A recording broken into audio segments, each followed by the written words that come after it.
In today's video, we're going to dive deep into one of CapCut's most powerful editing tools, the Keyframe feature. Before we begin, make sure to like this video, subscribe to the channel for more tutorials like this, and drop a comment below if you have any questions or thoughts. Let's get started. Keyframes are a powerful animation tool that allows you to move, resize, rotate, or change the transparency, opacity of an object over time. Each keyframe represents a point in time where a specific change occurs. CapCut automatically animates the changes between the keyframes, creating smooth transitions. Imagine you want a text to move from the left to the right of the screen. You set a keyframe at the start, left position, and another at the end, right position. CapCut will fill in the motion between these 2 points. First of all, open a new project.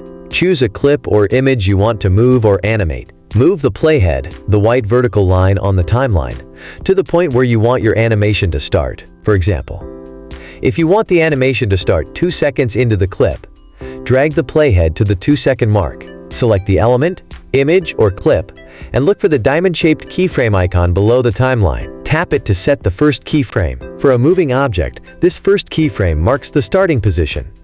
Drag the playhead to where you want the animation to end. This could be a few seconds later in the timeline. For example, if you want the object to complete its movement at 5 seconds, move the playhead to the 5-second mark. Now, adjust the element. Move, resize, or rotate the element based on what you want to happen at the end of the animation. Once you adjust the element, CapCut will automatically add a second keyframe at this point in the timeline. Now take a look at how the image is moving from left to right between the 2 keyframes. Using keyframes for motion, start with a static image or text.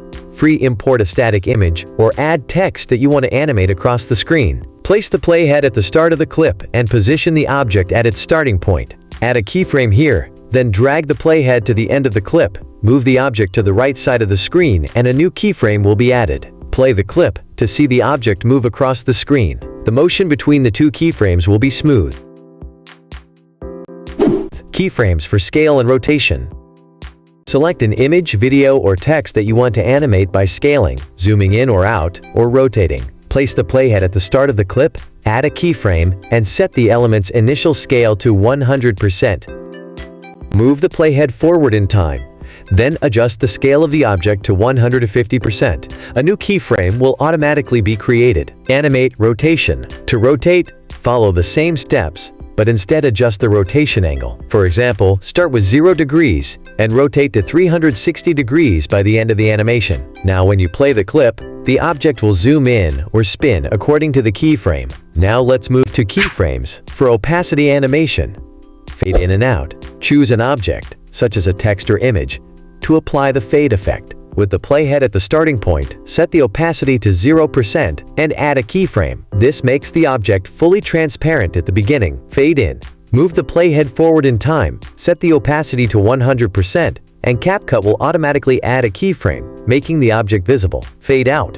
You can also add keyframes later in the timeline and adjust the opacity back to 0% for a fade-out effect. The object will fade in at the start and fade out at the end, based on the keyframes. Combining multiple keyframes for complex animations, use any object, text, image, or video, and set keyframes for movement. While the object is moving, you can simultaneously animate its scale or opacity. For example, set keyframes so the object moves, grows larger, and fades in all at once. Play the clip to see how CapCut animates all the properties together, creating a dynamic effect. Smoothing transitions with easing. Easing makes transitions between keyframes feel more natural.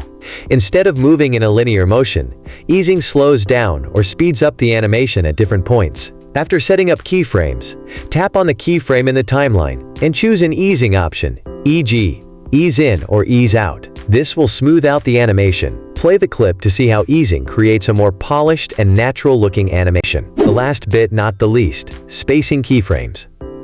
Spacing keyframes evenly creates smooth transitions, while placing them closer together makes the animation faster. Don't forget to experiment and have fun with it. If you found this tutorial helpful, make sure to hit the like button, subscribe to the channel, and let me know what you think in the comments below. Thanks for watching.